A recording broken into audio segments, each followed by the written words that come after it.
I know like a lot of people have questions, and that just kind of shows like how difficult the environmental review process is and how like nuanced every single project is going to be.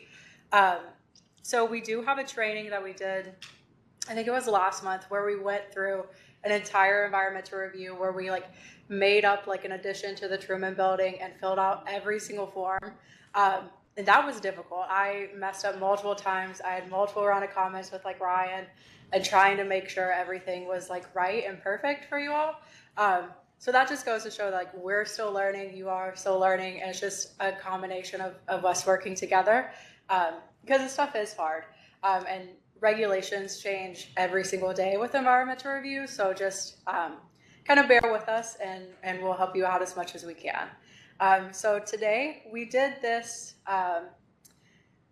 training back, like a webinar back in February, I think. And so most of these policy and form updates were shown then, and we're just kind of going through it, which also kind of goes into like the executive orders that we're going to talk about. Okay. So these were back in like January and February. So they might like eventually affect how environmental reviews are handled at the federal level, but they haven't been adopted specifically by HUD yet. If you're doing like USDA projects and things of that nature, they might have been kind of updated there, but so far for HUD and specifically CDBG, none of these have gone into effect yet. So the first one is EO 14154. So this executive order directs the Council of Environmental Quality to update NEPA guidance for all federal agencies. So they already issued draft guidance, which may eventually replace the current 40 CFR's 1500 rules. So agencies like HUD will be expected to revise all their NEPA procedures within 12 months. But again, for HUD specifically and CDBG, none of this has happened yet. It's just something to keep your eye on. For like USDA, like I said, they've already come out with guidance, but HUD has not yet. The next one is 14148. So this order rolls back some previous environmental requirements, specifically the 500-year floodplain rules under FFRMS and environmental justice assessments that were previously tied to that EJ screening site. So for DD CDBG, this means that we're no longer requiring communities to complete the environmental justice section while this order is under review. And like many of you know, if you try to get on EJ screen, it just does not exist anymore.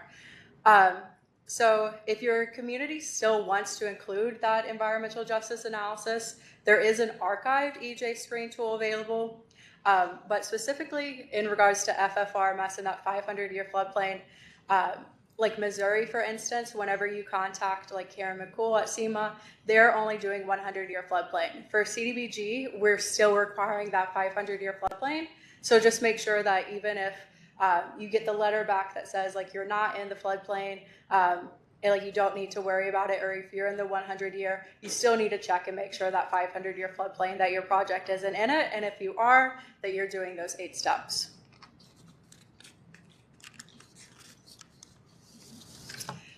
So we've really worked on like kind of the past year, like updating all of our materials to make them easier and better to understand. So these include like form updates, revised instructions, and new reference guides.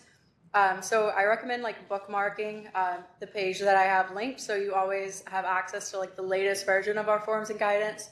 And if you ever see anything that like pops up, if you're like you're working with a packet or like you're going through the checklist and like links aren't working anymore, just let us know and we'll update those, because we really want to make it as simple as possible for you to get the documentation that you need.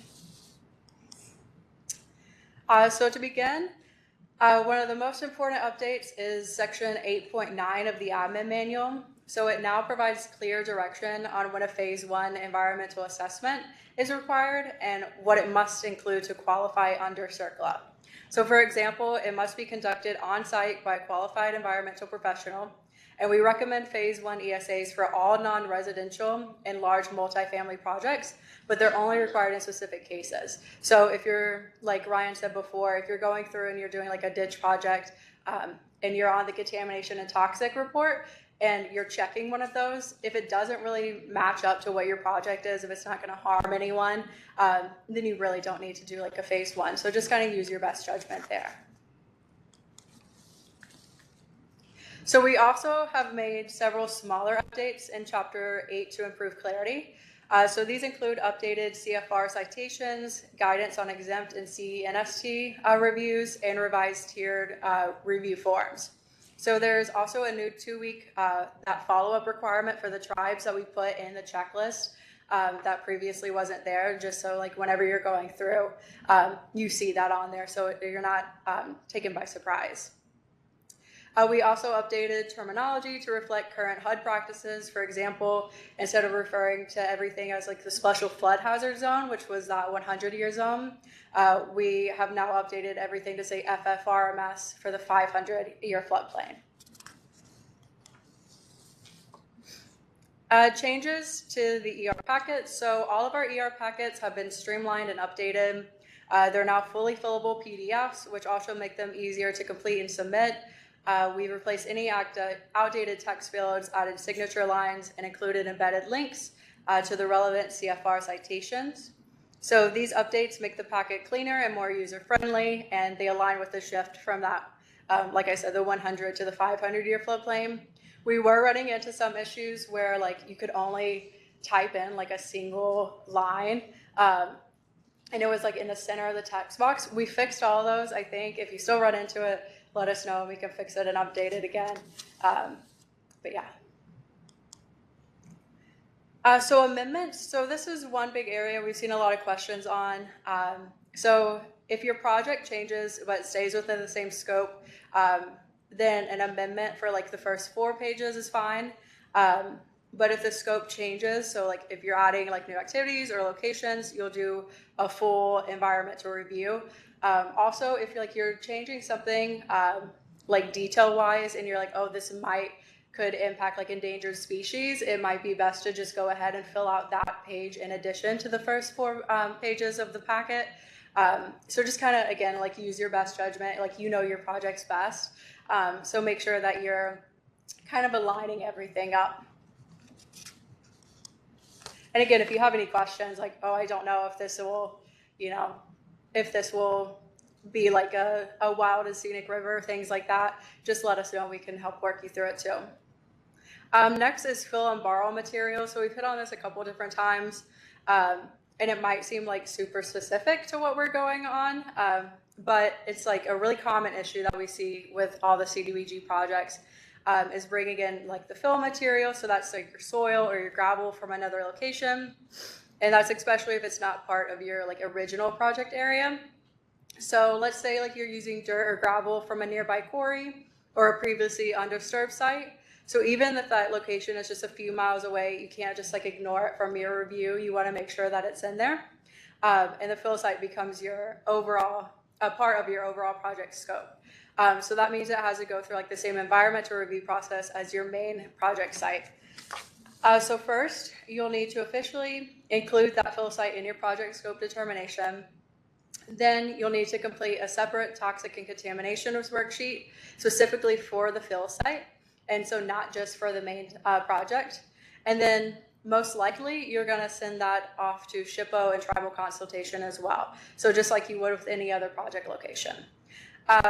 And then the part that trips people up the most is that even if the quarry provides a letter saying they're not expanding operations, that could exempt them from the formal consultation, but you'll still need to screen that site for contaminations. So like in other words, if you're doing like a quarry site and you get a letter from the quarry manager that's saying like they're using it from the already permitted site and not expanding that site, you don't have to contact tribes and SHPO. But if they're gonna expand that site and get fill from where they're already permitted, that's whenever you would have to go through and contact SHPO and tribes. But again, for all of it, you still have to do the toxic and contamination worksheet. So once that's complete, include everything in your environmental review record. So that means the separate worksheet, for the fill site, any SHPO or tribal responses, any letters from the quarry manager, and ideally, like I said, the written statement from the quarry manager or documentation from DNR's IMM or MMW maps. And I think we have those linked on the website. So if you have like any issues finding those, just let us know. We can get you that information. This might seem kind of like a minor piece of your overall project, but if it's skipped, it could cause any like major problems down the road.